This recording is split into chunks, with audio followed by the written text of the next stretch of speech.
제가 2008년도였나요? 2007년도였나? 해외여행, 좀 해외에 다니면서 말씀을 전할 일들이 좀 여러 차례 있었습니다. 그때 집을 좀 자주 비우게 됐습니다. 어느 날 아이들한테 2주 만에 또 집을 비워야 된다고, 한 일주일 동안 또 외부에 나가서 말씀 전하고 와야 된다고 그러니까 저희 아이들이 굉장히 기분 나빠했습니다. 아빠 또 나가요?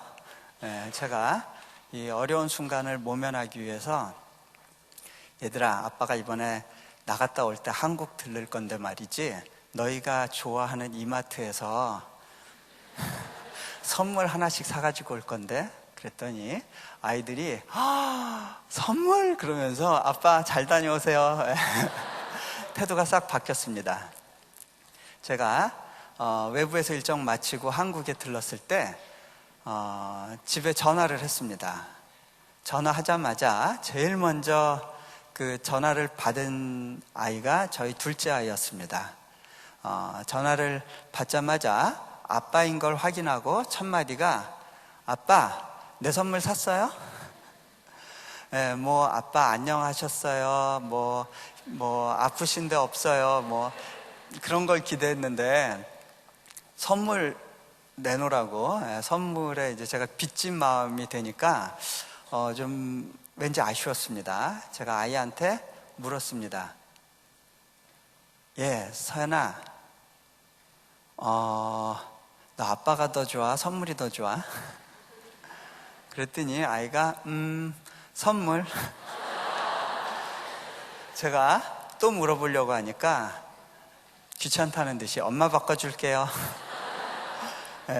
제가 아내와 이야기를 하다가 왠지 그냥 전화를 끊기가 서운했습니다. 여보, 서연이 한 번만 더 바꿔봐요. 그리고 이 둘째 아이하고 다시 이제 전화에 대고 이야기합니다. 선아, 아빠가 한 번만 더 물어볼게. 잘 대답해봐. 아빠가 더 좋아? 선물이 더 좋아? 이번에는 아이가 좀 뜸을 들이면서 생각을 합니다.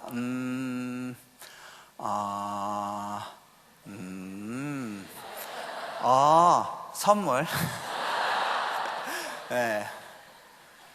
제가 선물만도 못하다는 사실을 확인하고 이 전화를 끊은 다음에 곰곰이 생각해 봤습니다. 뭐가 문제일까? 아이가 한 가지 몰랐던 것이 있었습니다. 아빠를 가지면 선물은 따라오게 돼 있습니다. 실은요, 아빠를 가지면 다 가진 겁니다. 그런데 아이가 아빠보다는 선물을 원했어요. 왠지 아세요? 아빠에 대한 신뢰와 기대가 없었습니다. 아빠는 나한테 선물 사주는 걸 너무 기뻐해. 그리고 아빠와 같이 있으면 선물은 언제든지 따라올 수 있어. 그 생각을 못한 겁니다. 자, 그게 실은 우리 모습이기도 합니다. 그러고 보니까 우리가 성경 본문을 안 읽었네요. 그렇죠? 네. 읽는 시간이 없었네요. 자, 오늘 읽으려고 하는 본문이요, 누가복음 15장입니다. 누가복음 15장 전체인데, 그거를 11절부터 32절, 그 중에서 특별히 21절부터 31절 말씀인데요. 여러분들 다 아시는 이야기죠? 지금 중간에 끊고 이것을 읽기보다는요, 여러분이 성경을 펴놓고 그 본문이 나올 때마다 그냥 살짝 눈 돌려서 보세요. 자, 여기 이 내용에 보면요, 두 아들 이야기가 나옵니다. 둘째 아들이 나오고요, 첫째 아들이 나옵니다. 제가 보통 이 설교를 할 때 이것을 세 편의 설교로 나눠서 하는데, 오늘 이 세 개를 묶어서 한 번에 한번 해보려고 합니다. 제한된 시간 안에. 자, 여기에 보면은 둘째 아들이 나오는데요, 이 둘째 아들이 아버지가 싫었어요. 아버지랑 같이 있는 거는 그렇게 대수롭지 않았어요. 아버지보다 더 좋은 것이 있었어요. 아버지가 가지고 있는 재산이었습니다. 그 재산을 가지고 있으면 아버지가 없어도 될 것 같았어요.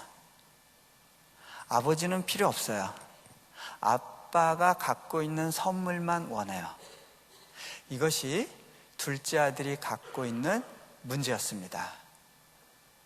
자, 이 아들이 아버지한테 이야기합니다. 아버지, 내게 돌아올 유산의 몫을 주세요. 이것은요, 굉장히 불효막심한 일입니다. 왜냐하면 아버지가 죽어야만 유산을 줄 수 있습니다. 유산을 미리 달라는 이야기는 뭐냐면요, 실은 나 아버지는 필요 없고요, 아버지 재산만을 원해요. 이런 아들은 그 당시 유대 율법에 의하면 이 가부장이 돌로 쳐서 죽일 수도 있었습니다. 그런데 이 아버지의 반응을 보세요. 아버지가 어떻게 반응하냐면 기꺼이 그 유산에, 어떻게 되냐면 둘째 아들한테는 유산의 3분의 1이 가게 되어 있습니다. 그 3분의 1 몫을 주어버립니다. 여러분, 이거는 바보 같은 일입니다.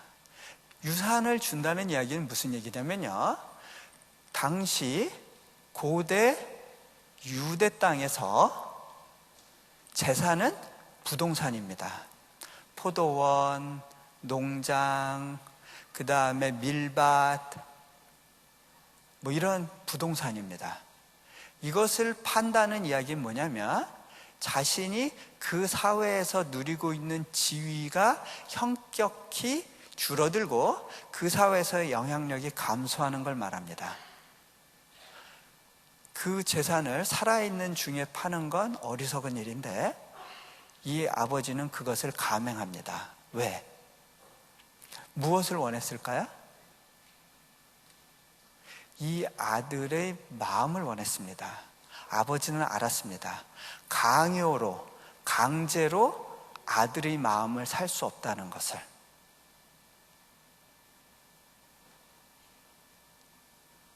하나님은요, 여러분을 강요하시기보다는 기다리는 쪽을 택하십니다. 자, 우리가 간혹 그걸 잊어버릴 때가 있어요. 그래서 누군가의 마음을 사기 위해서 조급해지는 경우들이 많습니다.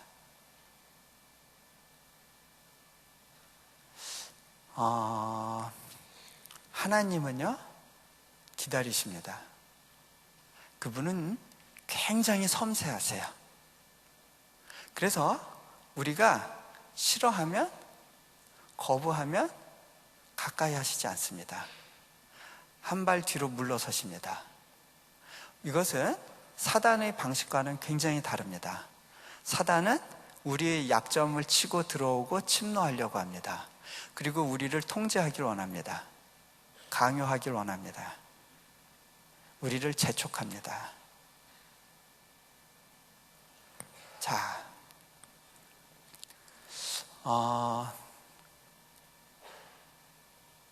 이 아버지가 우리한테 참 필요합니다. 제가 몽골에서 사역을 하다 보니까요, 몽골 사회에 가장 큰 결핍이 있다는 걸 알게 됐습니다. 그게 뭐냐면요, 아버지에 대한 결핍이었어요.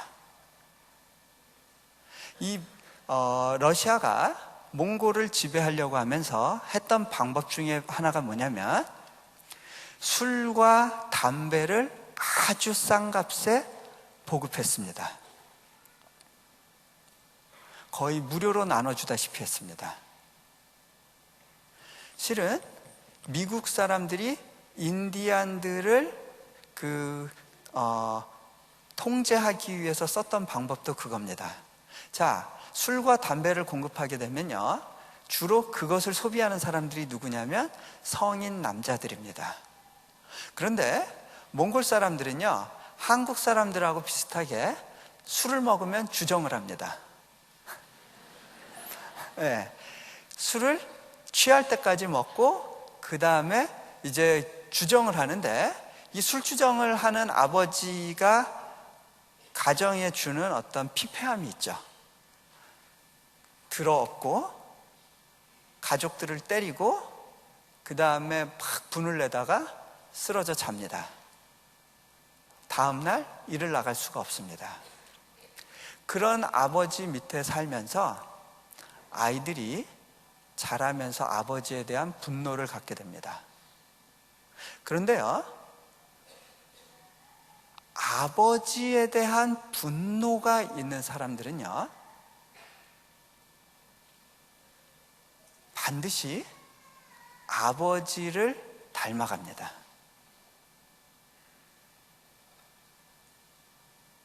네, 우리나라 말에 흉보면서 닮는다는 말이 있죠. 자, 제가요, 선교지에서 이렇게 수많은 선교사님들하고도 사역해보고 현지인들하고도 사역해보는데 나타나는 공통점이 있어요. 아버지하고의 관계에서 어려움을 가졌거나 그 부분에 대해서 해결되지 못했고, 또 아버지를 충분히 용서하지 못했던 사람들이 갖고 있는 몇 가지 특징이 있어요. 그 중에 하나가 뭐냐면요, 관계에 어려움이 생긴다는 건데요, 특별히 권위자와 어떻게 관계를 맺어야 되는지를 잘 몰라요. 권위자에 대한 두려움이 있어요. 그래서 그 사람한테 처음엔 굉장히 잘하려고 애를 씁니다. 그런데 서로 감정을 내어놓고 소통하는 연습이 되어 있지 않으니까 어떻게 하다가 오해가 생기고 힘든 일이 있으면 그것을 꾹꾹 눌러놓습니다. 그러다가 쌓이면 어느 순간 팍 폭발합니다. 근데 그 폭발할 때는요, 사람들은 왜 그 사람이 화가 나는지 몰라요. 근데 그 사람은요, 더 화가 나는 이유가, 아니 나를 이렇게 힘들게 해놓고 당신들은 모른 척 한단 말이야? 교회 안에서요, 권위자하고 지속적인 트러블을 경험하게 됩니다. 그러면서 이 사람은 비주류로 따돌림을 받게 되거든요. 그러면 어떤 그 공동체에 대한 원한과 분노를 갖게 돼요. 어디에서 비롯된 문제냐? 그것이 아버지와의 관계에서부터 비롯된 거예요. 이것은 내가 헌신하겠습니다라고 선교지에 나온 선교사님들에게도 공통적으로 나타나는 현상이에요.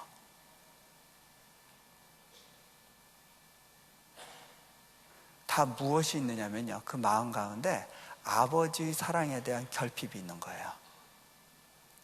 우리 몽골 아이들한테 너희가 아버지를 사랑하고 용서해야 된다라고 설교한 날 뒤집어졌어요. 어떻게 뒤집어졌냐, 회개한 게 아니라 아이들 중에 이렇게 화를 내는 아이들이 있었어요. 선생님, 제발 그런 설교는 하지 말아주세요. 저 정말 화나요. 나 하나님이 우리 아버지 같은 사람이면 나 하나님도 필요 없어.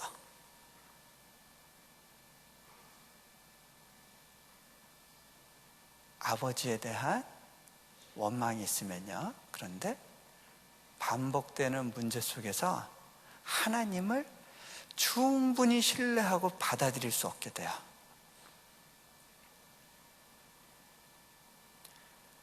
자, 그런데요, 제가 보니까 몽골 사회에서만 아버지에 대한 결핍이 있는 것이 아니라 기본적으로 이 현대 사회가 아버지에 대한 결핍이 있다는 사실을 깨닫기 시작했어요.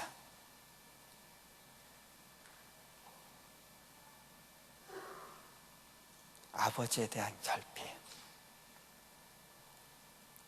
자, 이 둘째 아들이요, 아버지를 잃어버린 아이들이에요. 그런데 왜 이 아버지를 잃어버리게 됐는가? 그 안에 무엇이 있냐면 자기 애가 있었어요. 잘못된 방식의 자기애. 자기에 대한 집착이 컸기 때문에 아버지는 중요하지 않았어요. 이 자기애라는 것이 어떤 것인가? 저희 가정 이야기를 한번 할게요. 제가 어제 잠깐 이야기했는데 아내가 우울증으로 힘들었었다는 이야기를 했었죠. 아내가 한 번은 그 선교지에 가서 한 2년 차 됐을 때였는데 심한 우울증이 찾아왔습니다. 어느 정도였냐면 어느 날 그냥 죽고 싶은 생각이 자기를 사로잡았대요. 안에서부터 야, 차라리 죽어버려. 죽는 게 나아. 네 인생 불쌍하다. 차라리 죽어버려라. 뛰어내려. 아파트에서 뛰어내리라고 하는 충동이 자기를 사로잡는 거예요. 이거 사단이 주는 소리야 라는 걸 알면서도 겁이 나더라는 거예요. 실제로 그렇게 하고 싶은 생각이 드는 거예요. 아내가 힘들다고 저한테 이렇게 토로했을 때 저는요, 처음엔 이해가 안 됐어요.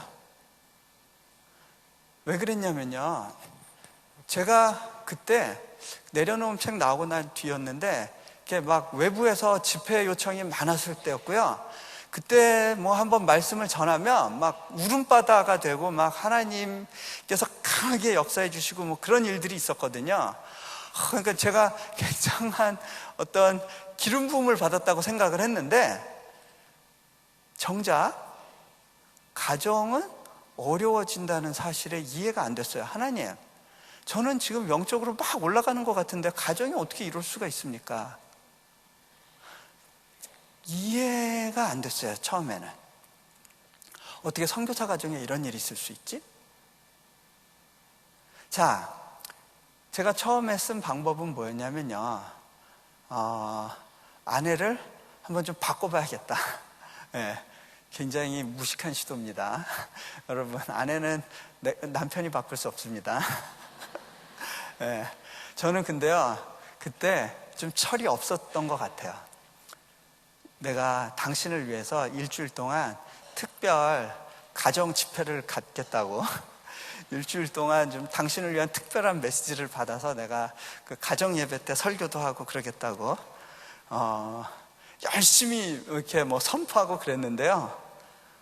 예, 제가 다른 사람들에게 혹시 말씀을 통해서 은혜를 끼칠 수 있을지 몰라도요, 아내한테 통하는 건 아닐 수 있어요. 예. 안 되더라고요. 아내가 저한테 뭐라 그랬냐면, 여보, 나한테 필요한 건 설득이 아니에요. 공감해 주는 거지. 자, 제가 그때까지 그걸 몰랐어요. 여성분들이 막 그 남자친구한테, 남편한테 힘든 얘기 막 이야기할 때 정답을 몰라서 그런 거 아니라면서요? 이미 정답은 다 알고 있다면서요? 아, 그렇게 힘들었어? 어떡해. 아, 참 마음이 아프네. 공감해 주기를 원하는 거라면서요? 그거면 다 된다면서요? 근데요, 남자들은요, 자꾸 정답을 제시해야 된다는 압박감에 시달려요. 그래서 자꾸 그래, 이 문제를 어떻게 해결해 줄까? 그러면서 정답을 제시하려고 하거든요. 근데 실은 여자들이 더 똑똑해요. 정답은 이미 알아요. 제가 근데 그 위대한 사실을 몰랐어요. 그래서 자꾸 어떻게 해서든지 아내한테 정답을 제시하려고 했던 건데, 아내는 그게 나한테 필요한 게 아니라는 거였어요. 아내가 시름시름 앓는데요, 뭘 먹으면 다 토하기 시작했어요. 빼짝빼짝 말라갑니다. 설사하고 토하고 복통하고. 자, 그러던 중에 또 저는 그렇게 이메일을 많이 받았는데, 이메일 중에 어떤 이메일이 있었냐면, 선교사님, 선교사님의 그 내려놓은 책을 보고 우리 가정의 문제가 해결됐습니다. 내가 남편에 대해서 굉장한 불만이 있었는데 실은 그것이 남편을 받아들이지 못하는 나의 죄에서 기인한다는 사실을 깨닫고 고백하게 됐습니다. 그래서 남편을 찾아가서 무릎 꿇고 용서를 구하는 과정에서 남편이 울음을 터뜨리고 나를 안아줬는데 그때 우리 관계가 새롭게 회복될 수 있는 계기가 만들어졌습니다. 뭐 그런 내용을 쓰셨어요. 근데 제가 그 글을 읽었을 때 참 마음이 무거웠습니다. 왜냐면요, 제 책을 읽은 독자의 삶에서는 가정에 놀라운 변화가 일어나는데 정작 그 책을 쓴 저자의 삶은, 그 가정은 점점 꼬이고 어려워지는 거예요.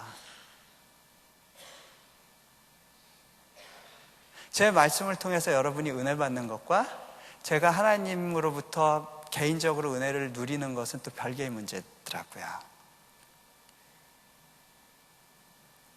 자, 그 과정 가운데 어떻게 이 문제가 해결됐는가? 아내가 처음에는요, 그 내적 치유 과정을 참여해 봤습니다. 그 과정을 통해서 문제의 원인이 어디 있는 거에 대해서 많이 배울 수 있었어요.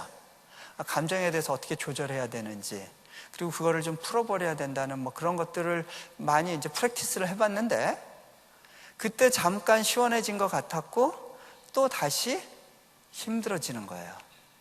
남편이 뭔가 사소하게 걸리면 분노가 일어나고 힘들어지는 거예요.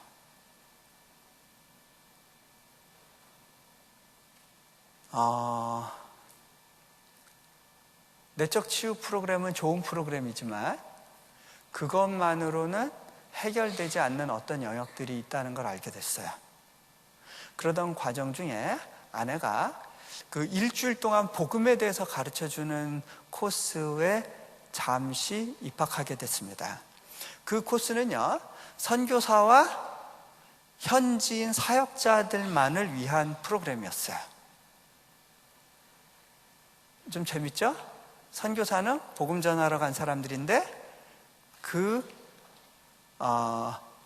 선교사들을 대상으로 복음에 대해서, 그것도 일주일씩이나 교육한다는 사실에 대해서 처음에는 저도 좀 생소했어요.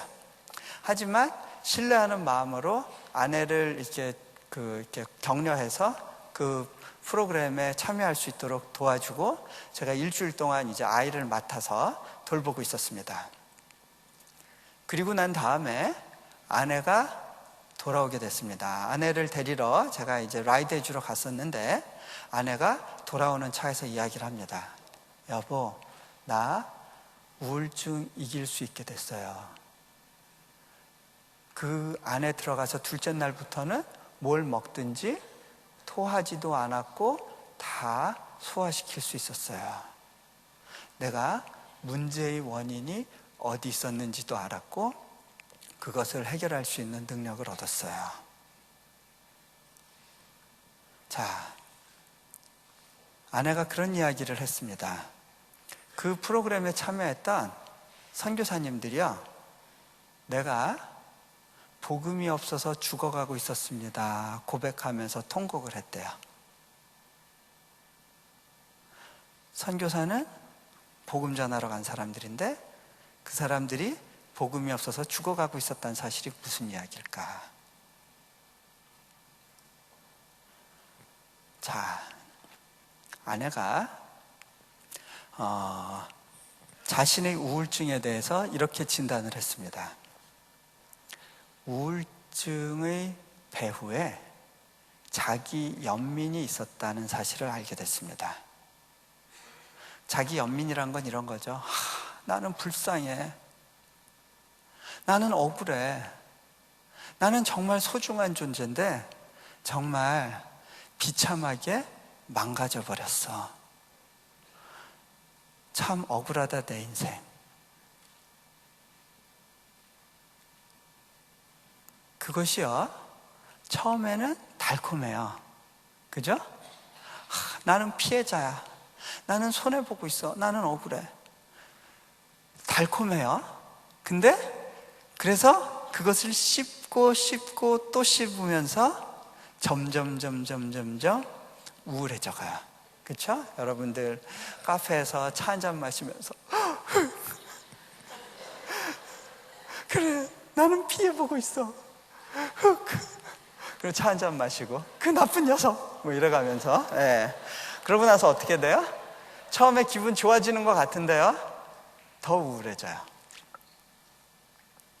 자, 그런데 그 우울증, 그 자기 연민 배후에 무엇이 있었냐면 자기에 대한 애착, 자기에 대한 집착이 있었다는 사실을 알게 됐고요. 그것이 바로 죄라는 사실을 깨달았어요.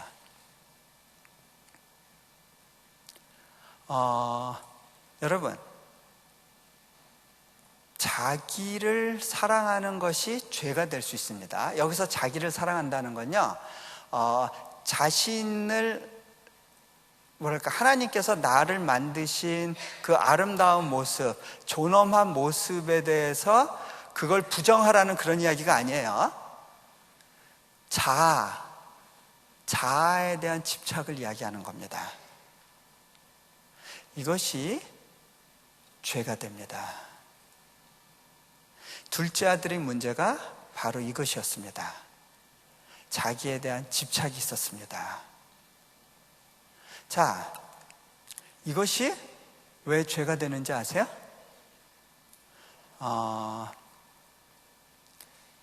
사도 바울이 디모데에게 편지를 씁니다. 그가 죽을 날이 얼마 남지 않았습니다. 자신의 사랑하는 수제자 디모데에게 마지막으로 당부의 글을 쓰면서 이렇게 이야기합니다. 정말로 너 명심해라. 정말로 말세가 일어나니, 그리고 말세에 일어날 여러 가지 현상들에 대해서 쭉 설명을 합니다. 그런데 그것을 맨 앞에 한마디로 요약을 합니다.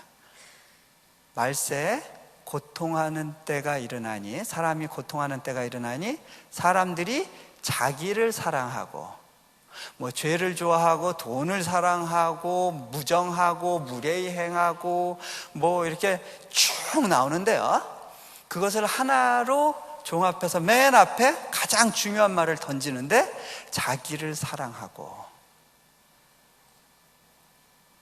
자, 근데 보니까요, 이 시대는요, 자기를 사랑하라고 가르치는 시대입니다. 자, 보세요. 여러분들, TV 광고를 보면은 TV 광고가 다 무슨 내용이에요? 핵심 메시지는 이겁니다. 너는 너무 소중한 존재야. 너는 너무 사랑스러운 존재가 되어야 돼. 그리고 너는 존경받아야 돼. 존중받을 필요가 있어. 그런데 그러려면 이게 필요해. 너는 소중한 존재니까 더 편리해져야 되거든. 그러려면 이거를 가져야 돼. 그것이 메시지입니다. 여러분이 좋아하는 드라마의 핵심 메시지는 뭐냐면요, 굽히지 않는 두 자아 간의 충돌. 그 충돌이 세면 셀수록 드라마가 흥미진진해집니다. 네. 여러분들이 왜 절망하고 좌절하고 있냐면, 나는 충분하게 대접받아야 될 소중한 존재인데 그렇게 대접받지 못하고 있다고 하는 마음에서부터의 어떤 불만이 있는 거죠. 내가 이런 대우를 받으면 안 되지. 내가 겨우 이 정도 대학에 만족할 수 없지. 내가 겨우 이 정도 직장에 이 정도 대우로 만족할 수 없지. 나는 더 소중한 존재야.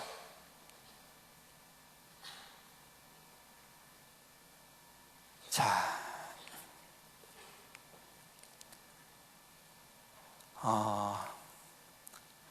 아내가 그것이 죄라는 사실을 깨달았어요. 아내에게 필요한 것은 무엇이었냐면 십자가라는 사실을 알게 됐어요. 아내가 물론 세례도 받았고요. 참 좋은 신앙인으로서 자랐어요. 그런데 아내에게 있어서 가장 중요한 해결되지 않은 문제가 실은 십자가였다는 사실을 알게 됐어요. 제 아내는요, 교회 안에서도 참 모범적인 착한 교인이었어요.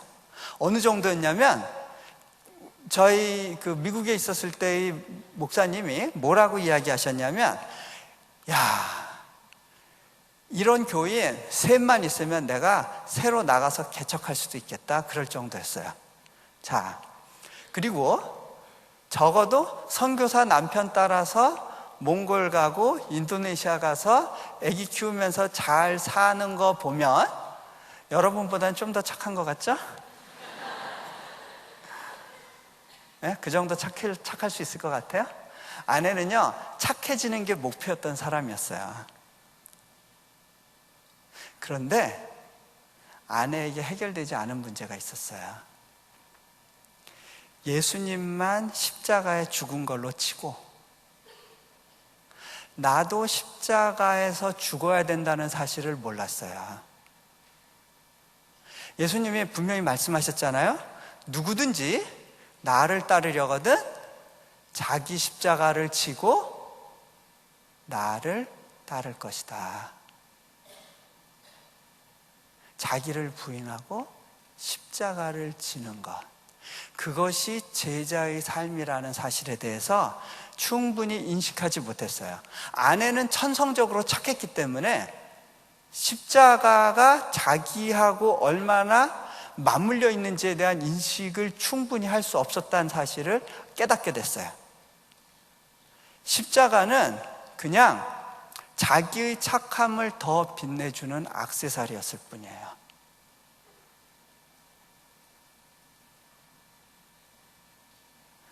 그러던 자신이 착해지려고 해봤는데 선교지에서 여러 가지 사역에 스트레스가 오고 또 남편은 집을 또 비우는데 아이들을 맡아서 양육해야 되는데 그때 둘째 아이가 좀 힘들게 하던 시기였어요. 엄마를 안 떨어져요. 막 엄마 찾고 우는데 그날은 너무 화가 나가지고 아이를 그냥 침대에 던져버렸어요. 그러고서는 이 어린 것을 내가 침대에 던져버리고 내가 엄마 맞나? 내가 엄마 자격이 있나? 더 힘들어지는 거죠. 자신은 악할 수밖에 없는 존재고 십자가에서 죽어야 된다는 사실을 몰랐어요. 제가 한 번은 미국의 어느 교회에서 어린이 예배에 참석했는데 한 분이 이런 설교를 하셨어요. 이 양복을 입고 계셨는데 와이셔츠에 sin 죄 이렇게 딱 이렇게 스카치 테이프로 종이해서 이렇게 붙여놨어요. 그리고 나서 더워 그러고 있는 거예요. 옆에 있는 사람이 더우면 옷을 벗어요. 나는 옷을 벗을 수가 없어요. 너무 죄가 많아요. 그래요? 어디 한번 봐요. 옷을 벗겨봅니다. 죄. 죄가 너무 많군요. 내가 뜯는 걸 도와줄게요. 그러고 열심히 뜯어줍니다. 깨끗해졌죠? 맞아요. 여러분도 이렇게 예수님께 죄를 용서해 주세요 하고 구하면 깨끗해질 거예요. 그러면서 예수님 찬양하고 들어갔어요. 근데 제가 그 설교를 들으면서 좀 마음이 아팠던 것 중에 하나는 뭐냐면, 만약 우리 죄가 저렇게 씻을 수 있는 거면 얼마나 좋을까? 저렇게 떼버릴 수 있는 거면 얼마나 좋을까? 여러분, 죄는요, 우리 인격의 자아에 달라붙어 있어요.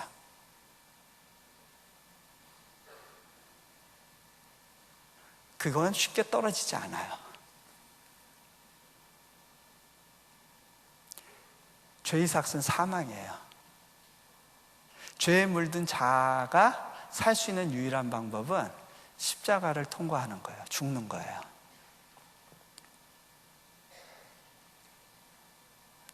여러분이 죽었나 안 죽었나를 뭐로 알 수 있는지 아세요? 여러분이 평소에 좀 고깝게 보고 사이가 안 좋은 친구가 누가 있는데 그 친구가 나를 이렇게 푹시 밟는 말을 한마디 했다. 한 예로 이런 거 있죠. 오늘 모처럼 좀 이렇게 그럴싸한 옷 입고 왔는데 좀 그 옷을 보고 친구가 한마디 합니다. 옷만 잘 입으면 다야? 그것도 평소에 좀 기분 나빠하던 친구인데 그런 말 하면 확 뒤집어지죠? 예. 그 얘기는 뭐예요? 내가 안 죽은 거예요. 죽은 송장한테 화살을 쐈을 때 송장이 화살 탁 맞고서 아파. 왜 나만 힘들게 하는 거야? 나는 죽어서도 피해자야. 분해, 억울해, 억울하다 내 인생. 슬퍼. 그런 소리를 내던가요? 하나님, 나는 언제까지 힘들어야 돼요? 자, 안 죽은 겁니다. 그죠? 네, 안 죽은 겁니다.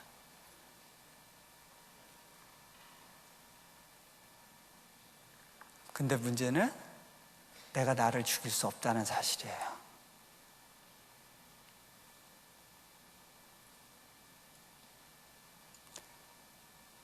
하나님의 도우심이 필요합니다.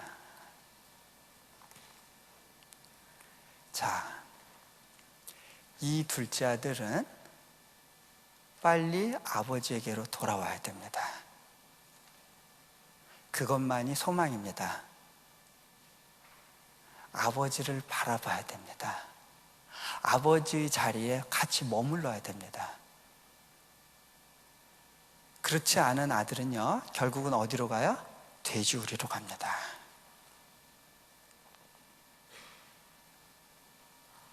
자,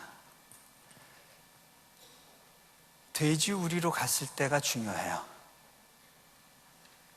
그때의 최선은 무엇일까요? 제가 제 아들 이야기 한 번 더 할게요. 저희 아들이 어떤 적이 있었냐면, 2살이 넘어서까지 이제 기저귀를 했어요. 이제 미국에서는 기저귀를 늦게까지 채운다고 그래가지고, 저희도 이제 아이를 좀 오래 기저귀를 채웠는데, 그러다 보니까 아이가 이제 자각하는 이제 자각 능력이 생겼어요. 그런 어느 시기에 제가 집에 가보니까 아이가 제가 오는 소리를 듣자마자 후다다다닥 어디론가 가버립니다. 보니까 그 침대와 벽 사이에 공간이 있는데 그 속에 쏙 들어가서 숨습니다. 제가 이렇게 얘가 왜 숨었을까 보니까 집에서 냄새가 나요. 이 녀석 쌌구나. 제가 감을 잡고 아이한테 이제 나오라고 이야기했습니다. 동현아, 이리 나와. 아빠가 씻어줄게. 너 쌌지? 그랬는데 얘가 갑자기 고개를 푹 숙이면서 나 지금 없어 그러는 거예요. 자기 없고 그 다음에 그냥 여기서 조용히 있겠다는 거예요. 제가 기다려봤습니다. 안 나와요. 왜 그랬을까요? 아이의 마음에 어떤 생각이 있었냐면, 아빠는 나를 불결하다고 생각할 거야. 아빠는 이것 때문에 나를 무시할지 몰라.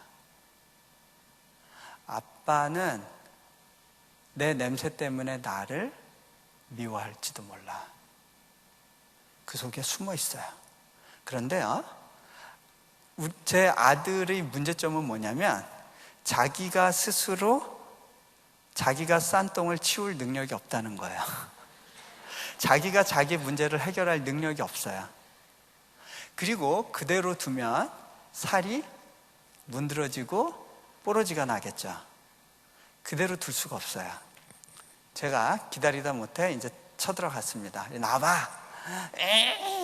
이제 끌고 나갑니다. 화장실로 데려가서 기저귀 벗기고 샥 씻겨가지고 세기저귀를 탁 채워줬습니다. 어때 마? 기분 좋지? 끄떡. 아이는요, 아빠를 신뢰하지 못했습니다. 아빠가 어떤 아빠인지를 몰랐던 거죠. 자, 실은요, 여러분들이 가지고 있는 아버지에 대한 안 좋은 기억 중에 많은 부분은요, 어려서 갖게 된 오해하고도 맞물려 있습니다.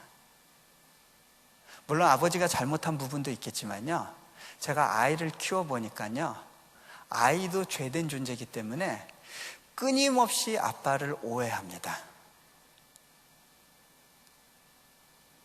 아빠의 실체를 이해하기까지는, 아빠의 마음속 깊숙한 곳에 있는 그 애정을 이해하기까지는요, 오랜 시간이 필요하더라고요. 한번 이런 적이 있었습니다.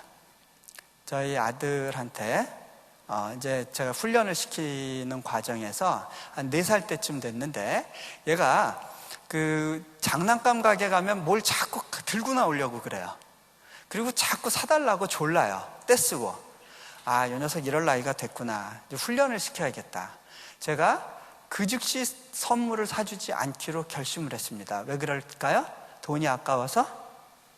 네, 뭐 돈도 좀 아깝긴 하지만 그거보다는 문제가 뭐예요? 아이가 기다리는 법을 배워야겠다라는 생각을 했어요. 그래서 아이하고 약속하고 훈련시킨 것이 있었는데, 아무리 갖고 싶은 게 있어도 그 자리에서는 안 사준다. 네가 생일 때까지든지 뭐 착한 일을 하면서 기다리는 법을 배워야 된다라는 걸 열심히 가르치고 있었습니다. 이제 그러던 중에 이제 저희 집 둘째가 태어났고요. 아이가 좀 충격 속에 좀 힘들어하는 시간이 있었습니다. 그러던 어느 날 이 큰아이를 데리고 그 토이자러스라고 하는 장난감 가게를 갔어요. 거기 가서 이제 유아용품을 몇 가지 고르고 있었는데, 그 사이에 저희 큰아이는 아빠 나 보고 싶은 거 볼게요 그러면서 싹 사라졌습니다. 자기가 좋아하는 이제 장난감 코너 가서 이것저것 보고 있었습니다. 그러다가 이제 야, 갈 시간이다 동현아 나와라. 그래서 제가 불렀습니다. 그랬더니 얘가 뭘 하나를 다 이렇게 뒤에다 뒷짐지고 옵니다. 뭘까요? 네, 제가 얼핏 봤는데 뭐였냐면 그때 아이가 닌자 거북이 막 좋아할 때였어요. 닌자 터를. 그래서 그 색칠 공부책이었는데 그거를 집어가지고 이렇게 나타났는데 뒤에다 싹 감추고 저한테 묻습니다. 아빠, 여기 제가 갖고 있는 거 뭔지 아세요? 이거 한번 보실래요? 그러면서 하는 말이, 아빠 이거요 그냥 보기만 하세요. 안 사주셔도 돼요. 근데 이 안 사주셔도 돼요라는 말이요, 제 마음을 확 후볐어요. 마음이 아리더라고요. 제일 먼저 딱 드는 생각이, 얘가 동생 생겨서 가뜩이나 마음이 힘든데, 제가 마음이 좀 아파서 아이한테 물었어요. 동현아, 너 이거 갖고 싶어? 말해봐. 그딱 아빠 이거 사줄까? 정말? 제가 그거 사줬을까요? 안 사줬을까요? 예, 제가 제 원칙을 어기고 그날 그 장난감을 사줬습니다. 그리고 그 아이 손을 잡고 교회에 갔어요. 그리고 교회 뒷자리에서 이제 예배를 준비하면서 기도하고 있었는데, 그때 하나님께서 제게 물으시는 것을 느꼈어요. 예, 네 아들이 너에게 아빠 이거 안 사주셔도 돼요 할 때 어떤 마음이었니?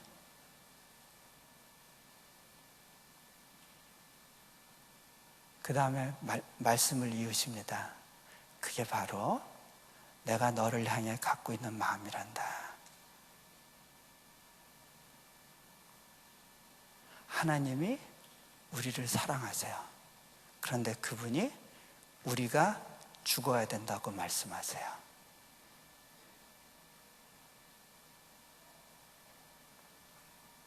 자, 그 다음에 여기 큰아들이 나옵니다. 실은 예수님의 관심이, 이 이야기를 전개할 때 예수님의 관심이 둘째 아들보다는 큰아들한테 있습니다. 이 이야기의 진짜 주인공은 하나님이고요, 아버지예요, 아버지. 두 번째 주인공은 큰아들입니다. 왜냐하면요, 이 이야기를 하실 때 무슨 일이 있었냐면 예수님께 바리새인들이 막 혼란하면서 시비를 겁니다. 당신은 왜 죄인하고 세리들하고 가까이 지냅니까? 이 말에 대해서 예수님이 예를 들어서 말씀을 하시는 과정에서 이 아들의 비유도 이야기하십니다.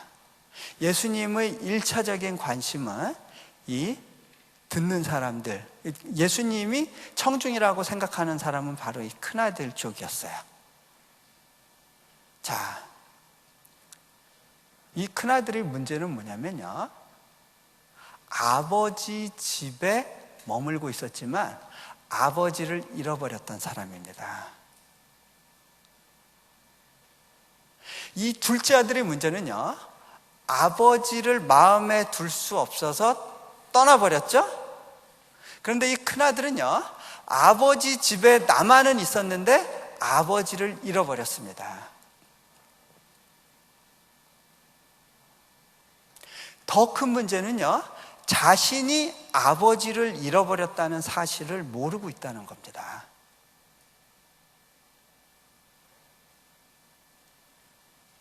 이 아들이 아버지를 잃어버렸을 때 나타나는 여러 가지 현상들이 있습니다. 여기에는 그 현상들에 대한 좋은 힌트들이 있어요. 그게 어떤 거냐면요, 뭐 여러 가지로 나열할 수 있는데요, 오늘 한두 가지 정도 이야기하려고 그래요. 이 큰아들적인 삶을 사는 사람들이 보이는 몇 가지 그 어떤 태도. 첫 번째가 뭐냐면 노하는 모습이 있어요. 근데 이 분노가 어느 때 나오는지 아세요? 자신의 어떤 것들이 건드려졌을 때. 그게 어떤 건가? 제가 한 가지 예를 들어 드릴게요. 이건 좀 미묘한 부분인데요, 근데 여러분들이 이 부분에 대해서 민감함을 발전시키지 않으면 다음 단계의 하나님과의 관계로 나아가질 못합니다. 제 경우를 하나 말씀드릴게요. 제가 한 번은 그 몽골에 있었을 때 대사관에 그 찾아간 적이 있었어요. 그때 마침 대사님서부터 모든 그 일행들이 이제 거기 그 이제 뭐 영사분들이 쭉 한꺼번에 이렇게 다 교체된 시기가 있었는데, 저희가 이제 그 한국의 학생들을 보내는 문제로 좀 비자 관계 좀 협조 요청할 일도 있고, 그래서 관계를 그 세우는 차원에서 한 번은 그 대사관을 방문을 했어요. 또 한 번 찾아와 달라고 그래서 제가 방문을 했는데, 그때 이제 제가 학교에 있는 사람이란 걸 알고 이제 그 질문을 좀 뭐 이런저런 이야기를 하시는데, 이제 질문이 어떤 거였냐면, 보니까 몽골에 대학교가 되게 많은데 제대로 된 대학들은 별로 없는 것 같아요. 다들 뭐 교수라고 그러고 뭐 누구는 총장이라고 그러고 뭐 그러는데 제대로 검증된 기관들인지 잘 모르겠어요. 그 한국식으로 생각하면 안 될 것 같습니다. 좀 그렇게 이야기를 했어요. 제가 좀 몽골 쪽을 대변하고 싶은 마음도 있었고, 그래서 몇 가지 이제 이야기를 하면서 우리 학교의 경우를 보더라도 참 좋은 기회가 있음에도 불구하고 그것들을 다 포기하고 헌신적으로 와서 여기서 섬기는 분들이 있습니다. 뭐 그런 이야기를 했어요. 그랬을 때 그분의 그 반응이 어떤 거였냐면, 누가 뭐 좋다 이런 말은 본인 입으로 해가지고는 소용없죠. 그게 뭐 누가 잘생겼다, 뭐 똑똑하다, 뭐 공부 잘한다 이런 거는 남이 얘기해 줘야 되는 거죠. 그렇게 이야기를 하시더라고요. 그래서 못 받아들이시는구나. 이제 뭐 다른 말 좀 하다가 보니까 이제 대화가 평행선이길래 이제 또 그러고 시계 보시는 것 같고, 그래서 정리하고 이제 나왔습니다. 이제 차를 타고 이제 교회로 가서 거기서 이제 예배를 준비하면서 기도하고 있었습니다. 기도하고 있는 중간에 좀 그 산한 바람, 이렇게 묘한, 뭐 특별하게 뭐 이렇게 힘든 건 아닌데 뭔가 좀 이렇게 허전한 그런 느낌이 이렇게 찾아오더라고요. 여러분들 그 느낌 아세요? 네. 그런 느낌이 이렇게 쫙 오는데 그 성령님이 제게 이렇게 속삭이시는 것 같았어요. 야, 너 이 마음을 가지고 예배할 수 있겠니?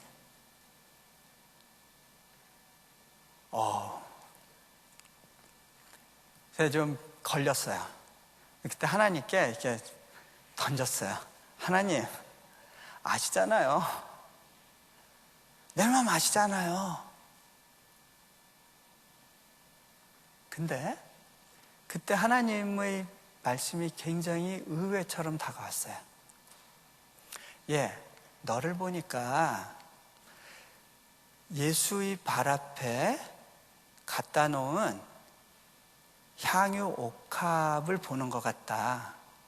그런데 그 옥합이 예수의 발 앞에까지는 갔는데 거기서 깨어지려고 하지 않는구나. 향유 옥합이 예수님 발 앞에까지 간 건 의미가 없습니다. 깨어지지 않는다면. 깨어져야만 비로소 예수 그리스도의 죽음을 예표하는 향기가 흘러나옵니다.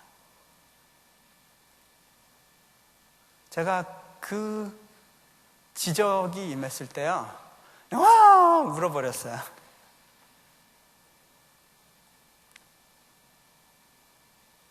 하나님, 내가 깨어지는 옥합이 되기 원합니다.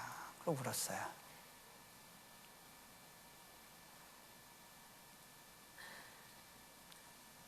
깨어지면 아파요. 그런데 거기서 예수님의 죽음의 의미가 피어나요.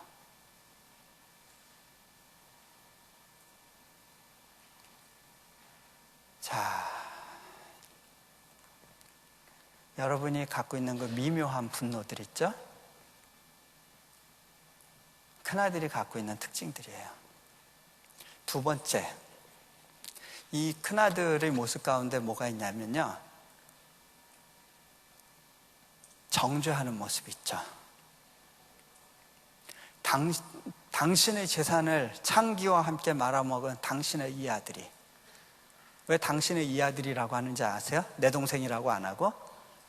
이 녀석은 당신 책임입니다. 나는 책임 없습니다. 여러분, 판단과 분별은 다릅니다. 판단은, 저지먼트는 뭐냐면요, 내가 책임지지 않습니다. 이 상대방 책임입니다. 책임을 전가합니다. 너 때문이야. 우리 사회가 이 모양이 된 건 당신 때문이야. 우리 교회가 이렇게 힘들어지는 건 너 때문이야. 우리 가문에, 우리 가정의 어려움은 당신 때문이야.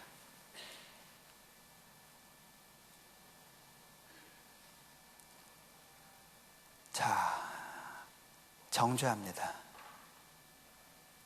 그런데요, 이 정죄하는 손길을 갖고 있는 사람 주변에는요, 다 초토화가 일어납니다. 관계가 깨어지고 초토화가 됩니다.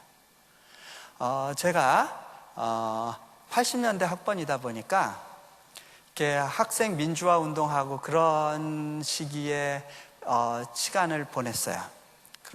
그러고 나서 지금 뒤돌아서 그 시대를 살았던 사람들의 지금의 삶의 모습을 보면서 많은 걸 생각을 해요. 제가 깨달은 것 중에 하나는요, 아무리 정의로운 생각이라고 하더라도 분노를 갖고 있었던 사람들, 그 누군가를 판단하고 지적하고 다 썩었어, 다 뒤집어 엎어야 돼 라고 했던 사람들의 삶의 모습, 가정의 모습을 보면요, 문제가 있어요.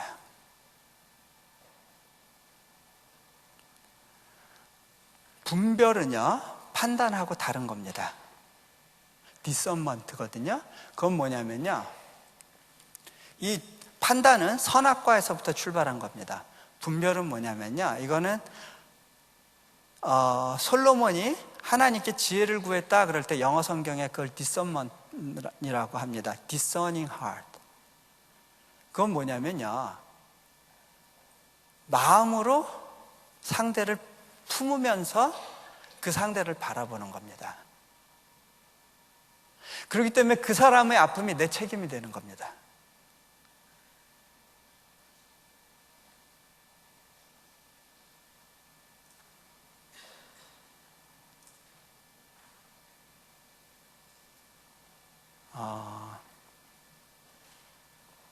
여러분, 판단하는 사람의 삶은 결국은 비참해집니다. 제가 그런 거 경험한 적이 있었어요. 저희 몽골에 단기팀이 왔었는데 어느 권사님 한 분이 허리를 너무 못 쓰고 힘들었어요. 제가 기도를 해드리는데 그때 받았던 마음이 뭐냐면, 이분이 갖고 있는 그 판단의 마음을 내려놔야 된다는 거예요. 그분이 엉엉 울면서 고백을 했어요. 교회 장로님들이 두 파로 갈라져서 싸우게 됐는데 한쪽 그룹에 대한 원망함이 있었던 거예요.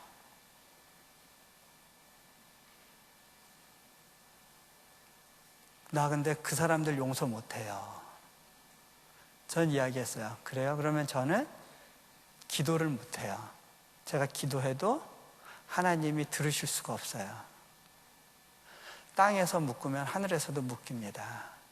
땅에서 풀어야 하늘에서도 풀립니다.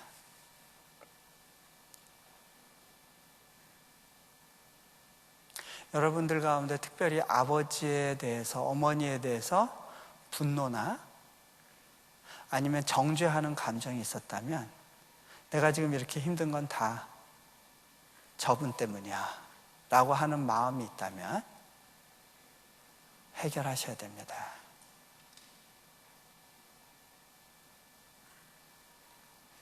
자, 이 큰아들의 모습 가운데 또 나타나는 모습이 뭐가 있냐면, 내가 여러 해 아버지를 섬겨 명을 어김이 없거늘.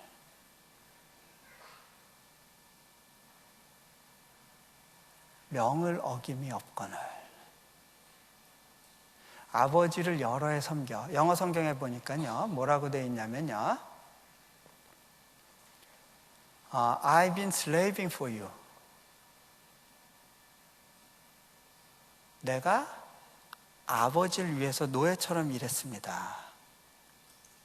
이 아들은요, 아들의 마음이 아니라 품꾼의 마음을 가지고 있었습니다.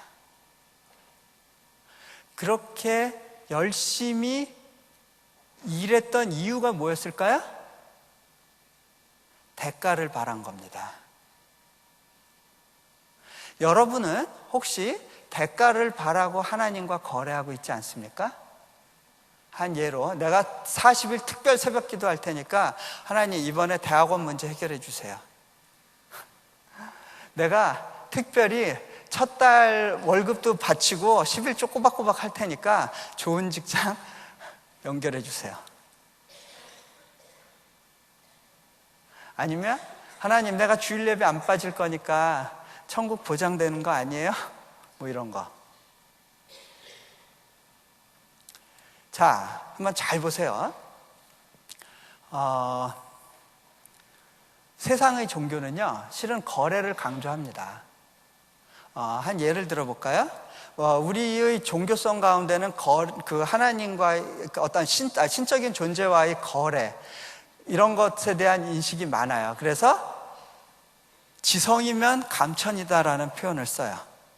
내가 최선을 다해서 봉사를 하면 그거에 대한 그 어떤 하늘을 감동시켜서 보상을 받게 된다라는 거죠. 그래서 그 삼신할머니한테 아들 점지해달라고 막 그 시할머니가 막 비나이다 하는 경우가 많죠. 그런데 이분이 그렇게 비는 이유가 뭘까요? 삼신할머니가 너무 사랑스러워서 그런 건가요? 삼신할머니 제발 나와 같이 있어주세요, 이런 건가요? 내가 너와 같이 있어줄까? 부담스럽습니다.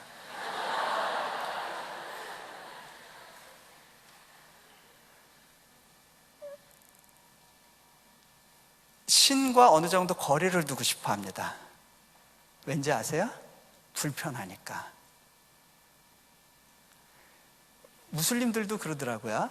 인도네시아에서도요, 뭐 이렇게 모스크 주변에 사람들이 살고 싶어 할 것 같죠? 멀리 있고 싶어 해요.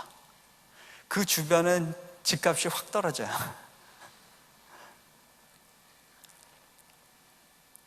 무당 불러서 굿하는 사람이 무당이 좋아서 부르는 거예요? 누구를 사랑해서 부르는 거예요? 자기가 원하는 걸 얻고 싶어서 그런 거죠? 무당이 부리는 귀신이 너무 좋아요? 그래서 제발 나랑 같이 있어줘, 이런 거예요? 아니죠? 이슬람에서도요, 대가에 대한 강조가 굉장히 많습니다. 그래서 왜 이렇게 자살 특공대들 보면 저 사람들 어떤 신앙적인 열심은 대단해 이러는데요, 그게 어떤 거냐면 그 특공대 훈련시키는 교본 중에 어떤 내용이 있느냐면, 당신이 신을 위해서 봉사하면 대가가 있다. 꿀안에 있는 구절이 어떤 게 있냐면, 자, 그 신을 위해서 봉사하고 죽은 사람은, 근데 미안하게도 여자에 대한 배려는 없어요. 주로 남자에 대한 보상만 있는데, 이 사람이 이렇게 죽으면 파라다이스로 불려 올라가는데, 그때 이 사람을 누가 맞이하느냐면 아리따운 여자 요정, 40명의 아리따운 여자 요정들이 다 그를 모시고 파라다이스로 가서 아름다운 음악과 춤과 음식으로 그를 대접하고 위로합니다. 이 정도면 할만하죠. 이 생에 노총각으로 살 바에는 한 건 하고 보장된 그 내세를 얻자. 그런데요, 하나님을 믿는다는 건 그런 것이 아닙니다.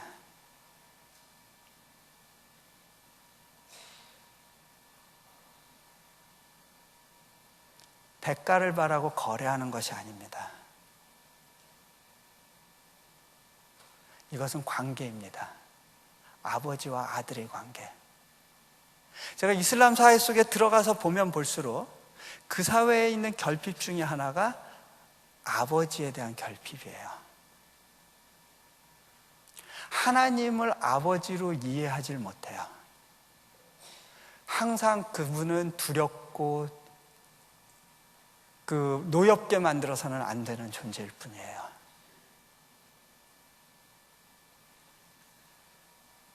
자,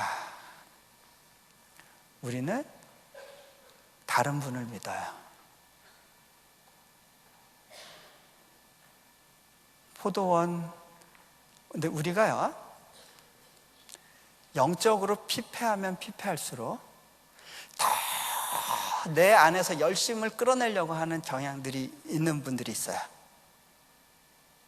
더 더 쥐어짜요. 그때 그렇게 하면서 누군가를 감동시키려고 해요. 그리고 나를 감동시키려고 해요. 그러면 하나님도 감동될 거라고 생각을 해요.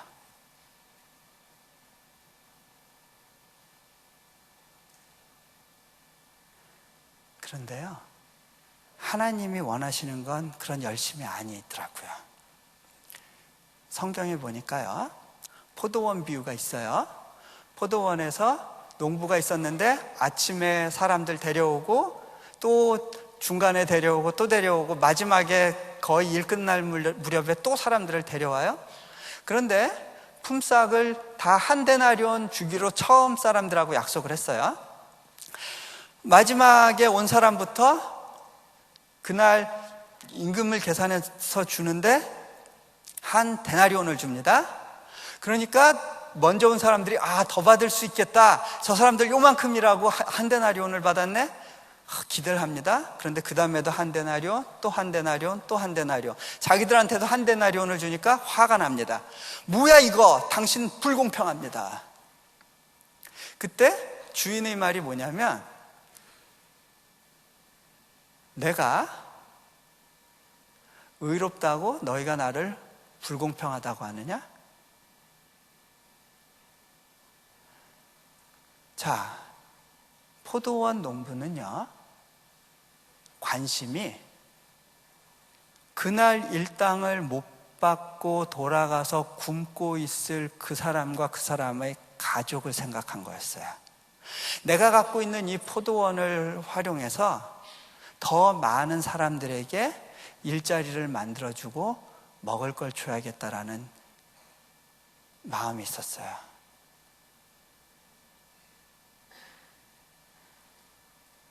자, 그런데요, 이 아침부터 와서 일한 사람들이 보지 못했던 중요한 대가가 있어요. 그건 겨우 한 데나리온이 아니에요. 그건 뭐냐면 아침부터 저녁까지 그 마음씨 좋고 너그러운 농부와 함께 일하며 교제할 수 있는 시간을 얻었다는 거예요. 그 사람에 대해서 배울 수 있는 기회를 얻었다는 거예요. 그것이 보상이에요.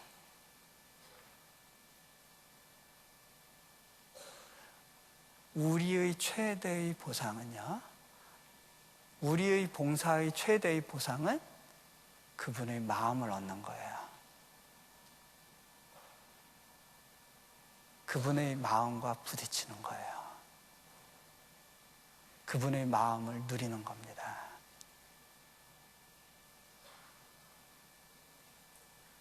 자,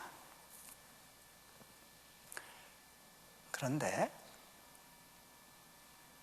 이 가운데 혹시 큰아들의 모습으로 남아있는 누군가는 있지 않습니까?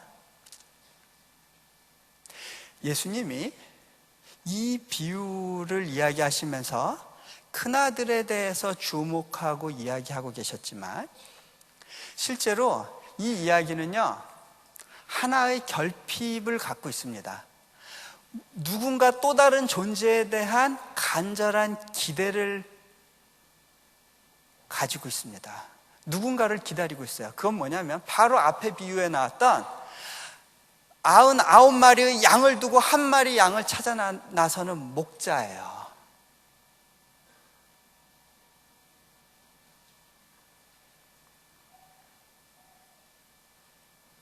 또 10드라크마 중에 한 드라크마를 잃어버려서 그것을 부지런히 찾는 여인의 모습이에요.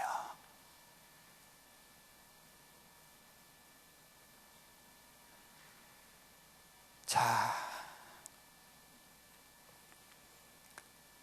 여기에서 또 하나의 아들이 간절히 기대되고 있다는 사실을 우리가 이렇게 이해해야 됩니다. 또 한 명의 아들, 셋째 아들일 수도 있겠어요. 그 셋째 아들에 대한 기대가 있어요. 그 아들은 어떤 아들이냐면, 아버지, 내가 아버지의 사랑을 받았어요. 내가 아버지의 마음을 알아요. 그래서 아버지가 집 떠난 둘째를 그토록 기다리고 있다는 사실을 내가 알아요. 내가 그 둘째를 찾아 나설게요. 여러분, 동생이 돌아온다, 아니면 형이 돌아온다, 이거는요 심각한 위협이 될 수 있습니다. 자, 이 첫째가 왜 둘째가 들어오는 걸 싫어했냐면, 자, 둘째가 돌아왔는데 아버지가 가락지도 껴주고 신발도 신겨줍니다. 이거는 복권되는 걸 말합니다. 아들의 지위를 다시 찾는 겁니다. 그러면 어떻게 돼요? 아버지의 남은 재산 중에 또 3분의 1이 그 친구 몫이 됩니다. 첫째 아들은 그것이 싫었어요. 나 이거 포기할 수 없어. 여러분, 누군가 내 가정에 누군가를 또 드리는 일은요, 내가 가진 것의 일부를 포기하는 걸 의미합니다. 우리 가정에 아이가 한 명 들어온다? 그러면 내가 무언가를 포기하는 걸 의미합니다. 여러분, 나중에 아기 낳기 싫으면 입양이라도 하세요. 고아원을 운영하는 크리스찬들이 갖는 가장 큰 아픔과 도전이 뭔지 아세요? 크리스찬 가정보다는 불교 가정에서 더 많이 아이를 입양을 원한다는 거예요. 얘가 그 가정에 가면, 내가 크리스찬으로 얘를 키우려고 했었지만 얘가 그 가정에 가면 얘는 신앙을 잃어버릴지도 모르는데, 하지만 얘에게 필요한 건 가정인데 매일 울고 싶다는 거예요. 여러분, 아들이 마음을 갖는다는 건요, 아버지 내가 유산을 적게 가져도 좋아요. 아버지의 자녀가 더 많아지길 원해요. 내 교회가 더 가득 차길 원해요.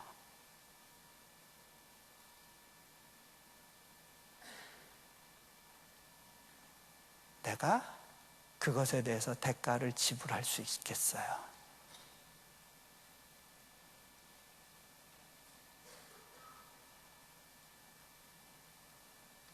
셋째 아들은요, 중보의 마음을 가지고 아버지와 잃어버린 둘째 사이에 서는 아들입니다.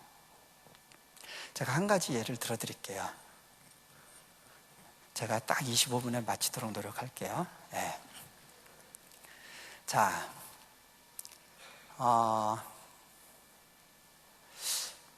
한 번은요, 제가 최근에 있었던 일인데, 저희 집에 이제 넷째가 태어나고 나서 이제 아빠의 사랑, 엄마의 사랑을 뺏긴다는 생각이 힘들었었는데, 특별히 제가 이제 한국에서 거의 2달 반 정도를 그 수술 뒤에 이제 여러 가지 컴플리케이션이 생겨서 요양하고 치료받고 하는 과정 동안에 엄마 혼자서 이제 아이를 핸들링 하다 보니까 아이한테 여러 가지 이제 좀 어려움이 생겼어요. 제가 가보니까 교회에서 유명한 아이가 돼버렸더라고요. 말 안 듣고 떼쓰는. 네. 얘를 좀 지도해봐야겠다 몇 번 시도했는데 잘 안 됐어요. 근데 한 번은 혼내줘야겠다. 아빠가 없는 동안에 얘가 혼나는 법을 잃어버렸어요. 엄마가 혼내는 거야. 그냥 궁둥짝 몇 대 때리고 뭐 어디 잠깐 세워놓고 뭐 이런 거였는데, 얘가 한 번 되게 혼나는 시간이 필요하겠다라는 생각이 결국 들었어요. 근데 어느 날 얘가 떼쓰고 울고 막 그 집에서 이제 막 난리가 났는데, 제가 그날 좀 아이한테 강하게 하기로 결심을 했습니다. 다른 방법이 다 안 통해서 너 밖에 나가서 반성하고 있어. 저희 집 아이들이 제일 무서워하는 겁니다. 밖에 내보내는 거. 뭔가 엄마 아빠로부터 떨어져 나가는 거에 대한 어떤 근원적인 두려움들이 있는 것 같아요. 저희 애들이 이렇게 굉장히 애착이 강한 아이들인 것 같아요. 그러다 보니까 이렇게 밖에 내놓고 문 닫는 거 이런 거 엄청 싫어하는데, 한번 너 좀 반성하고 있어. 문을 닫았습니다. 그랬더니 아빠 문 잡아 그러면서 막 문을 쾅쾅 치는데, 저기 길 건너편에 사는 선교사님 댁에서 연락이 왔어요. 하연이 울고 있는 것 같은데 혹시 저 애기 울음소리 하연이 소리예요? 뭔 일 났어요? 네, 지금 잡고 있는 중이니까 이해하세요. 그러고서는 뭐 온 아파트가 다 알아도 뭐 끄떡없어 그러고 그냥 뭐 근데 얘가 울고불고 막 하더니 밖에 세워놓은 자전거 없고 그 다음에 신발 들어 던지고 막 난장판을 해놨더라고요. 제가 문 열고 보고서는 너 이 녀석 안 돼. 그럼 문을 탁 닫으려고 했어요. 막 애가 울면서 막 들어갈래 그러고 아빠 미워 막 그러고 있었어요. 이 상황에서 애를 들여보낼 수도 없어요. 그렇다고 마냥 거기서 울고 이렇게 나가 떨어질 때까지 지치게 내버려 둘 것이냐, 순간적으로 이제 고민이 있었어요. 그 순간 저희 큰아이가 방 안에 있다가 나와가지고 아빠, 하연이가 이렇게 우는 거는 아빠의 사랑이 다 막내한테 갈까봐 두려워서 그런 거잖아요. 그러면서 지가 그 얘기를 하면서 눈물을 뚝뚝 떨어뜨리는 거예요. 근데 그러더니 얘가 셋째를 보면서 야 임마 너 빨리 아빠한테 잘못했다고 빌어. 뭘 잘했다고 이래. 그러면서 빨리 너 빌어야 들어간단 말이야. 그러니까 애가 그때 울면서 아빠 미안해요. 그 큰애하고 셋째가 서로 부둥켜 안고 같이 울고 저도 거기서 그 보면서 같이 울고 셋째 같이 울었어요. 그러고 나서는 모든 것이 정상으로 돌아왔어요. 그런데 저희 셋째가 그 전까지는 형에 대해서 시큰둥했거든요. 그런데 자기가 형 이겨먹으려고 하고 그랬는데요. 그 다음부터는요, 형을 바라보는 눈빛이 너무 그윽해요. 너무 그윽해.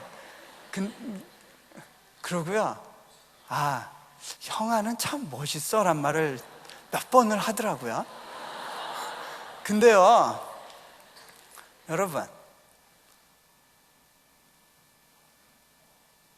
여러분이 정말 예수님의 중보를 경험했다면 이것이 여러분이 예수님을 보는 눈빛일 거예요.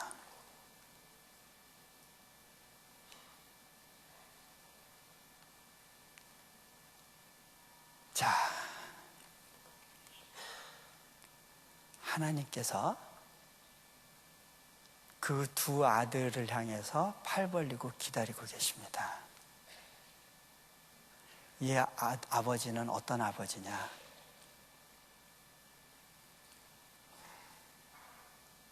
호세아서에 보니까요,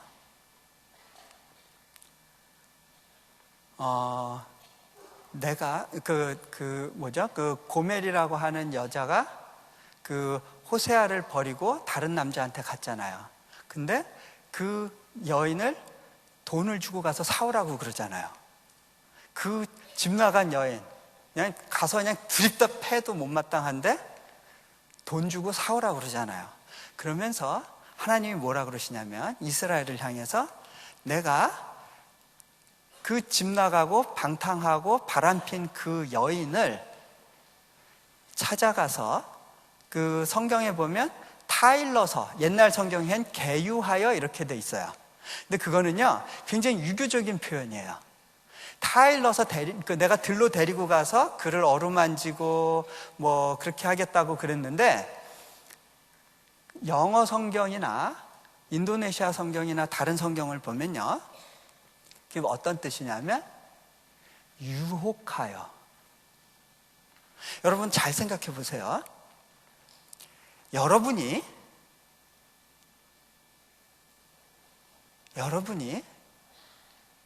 남자친구 여자친구가 있는데 결혼을 약속했다. 그런데 딴 사람을 사귀고 바람이 났다. 그 사실을 숨기면서 이중 플레이를 한다. 그럼 여러분 가서 그 사람 어떻게 대하고 싶어요? 드립답 해주고 싶죠? 아니면 그냥 끊어버리고 싶죠? 그런데 하나님은 어떻게 표현을 하시냐면, 내가 그에게 가서 그를 유혹해내겠다는 거예요. 내가 가진 매력으로 그를 유혹해내겠다는 거예요. 여러분, 바람핀 남자친구한테 가서 아양 떨고 싶어요?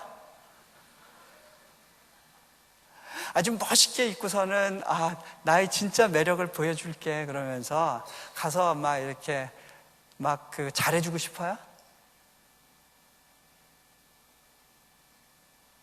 그 따뜻함을 충분히 표현해주고 싶으세요? 이것이 두 아들을 기다리는 아버지의 마음이에요. 그분이 오늘 누군가를 기다리고 계세요. 자, 같이 눈을 감읍시다.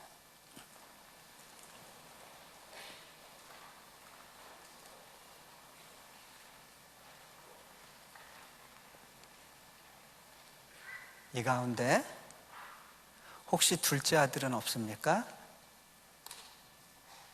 자기에 대한 사랑이 너무 커서 더 이상 아버지가 들어올 자리가 없는,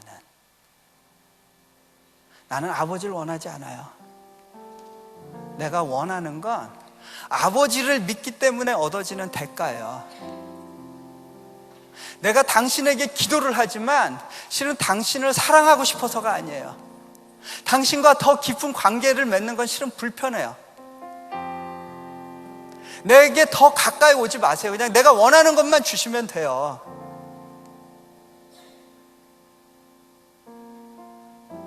불편해요.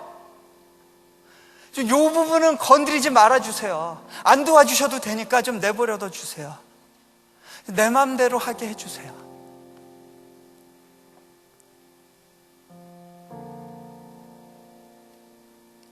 간섭하시면 부담스러워요. 자꾸 거룩에 대해서 얘기하지 말아주세요.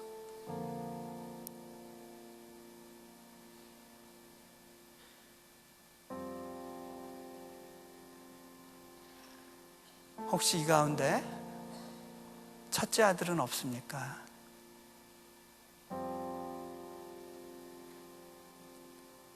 나는 잘하고 있어. 나는 저 사람들보다는 적어도 나아. 그런데 하나님, 나는 저 사람들보다 더 경건하려고 하고 더 예배도 열심히 내고 교회에서도 더 많이 봉사하는데 왜 내 일은 이렇게 계속 꼬이도록 내버려 두십니까? 왜 내 마음은 여전히 이렇게 힘들어야 됩니까?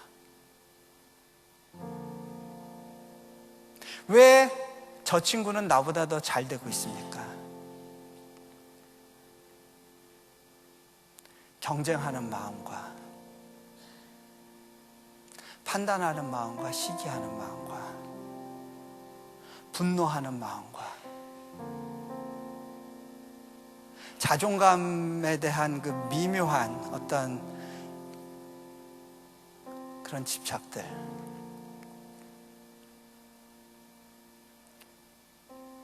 큰아들의 문제는 자기 의에 있었습니다.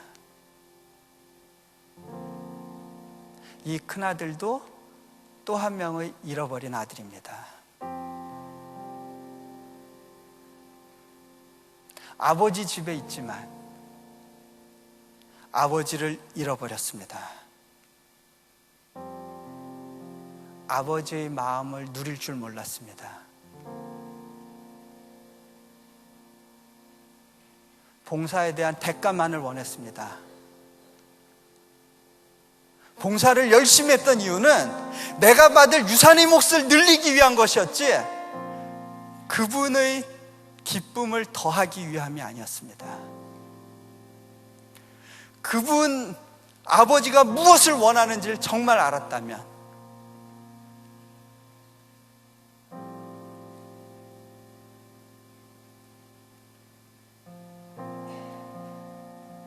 하나님은 오늘 이 시간에 또 다른 아들, 셋째 아들로 자원할 예수님을 닮은 그 아들을 지금 찾고 계십니다.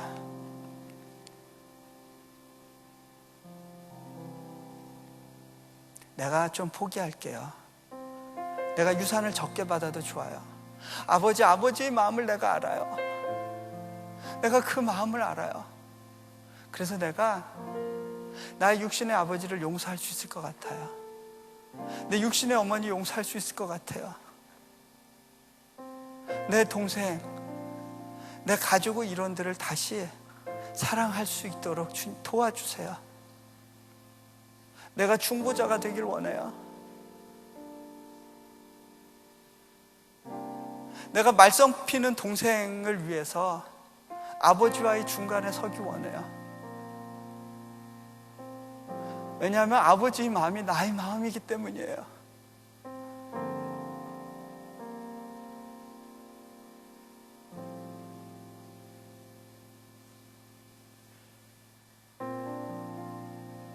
여러분은 누구십니까?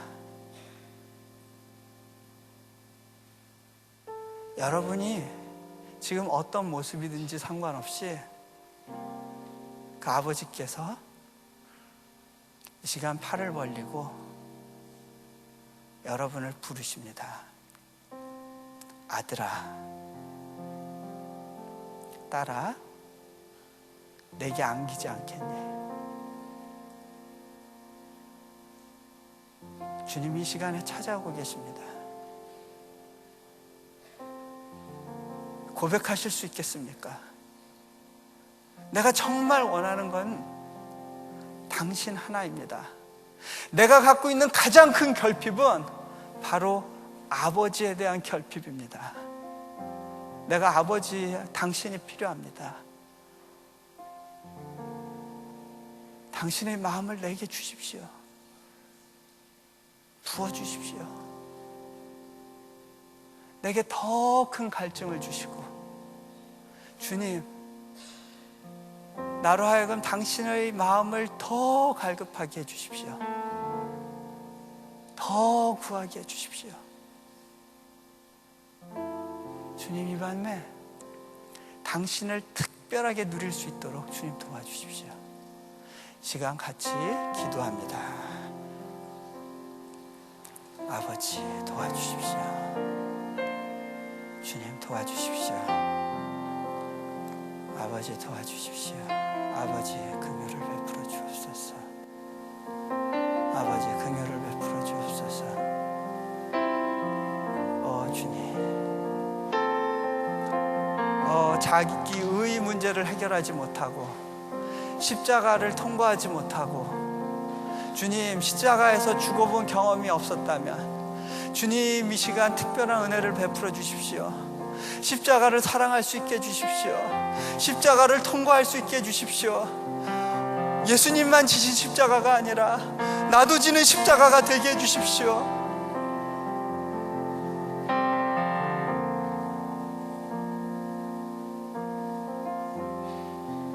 주님, 십자가가 더 이상 액세서리가 되지 않게 해주십시오. 내 삶의 중심이 되게 해주십시오. 내가 주인된 삶에서 주인이 바뀌는 그러한 체험을 할 수 있게 해주십시오. 십자가를 통해서 주님이 주인 되는 삶을 주님 누릴 수 있게 해주십시오. 주님, 주님 바라보게 해주십시오. 주님 더 바라보게 해주십시오. 주님 더 바라보게 해주십시오. 내 안에 갖고 있었던 의, 하나님에 대한 분노, 하나님에 대한 실망감, 아버지에 대한 어떤 해결되지 않은 감정들, 이 시간에 주님 건드려 주십시오. 주님, 그것이 그냥 숨어있게 하지 마시고 주님 드러나게 해주십시오. 드러나게 해주십시오. 주님, 더 이상 숨지 않게 해주십시오. 반응하게 해주십시오. 주님, 반응하게 해주십시오. 주님, 마음속 깊숙한 곳으로 찾아와 주십시오. 주님, 우리 마음을 건드려 주십시오. 뒤집어 주십시오. 주님, 나를 셋째 아들로 다시 태어날 수 있도록 주여 이 시간 임하소서, 임하소서. 주님 임하소서. 어떠한 희생을 치를지라도 내가 중보자로 설 수 있도록, 내가 아버지 마음을 누리고 그 마음을 받아서 세상으로 나갈 수 있도록 주님 오늘 이 밤에 도전하여 주십시오. 도전하여 주십시오. 주님 감사합니다. 주님 감사합니다. 우리 주 예수 그리스도 이름으로 기도합니다. 아멘.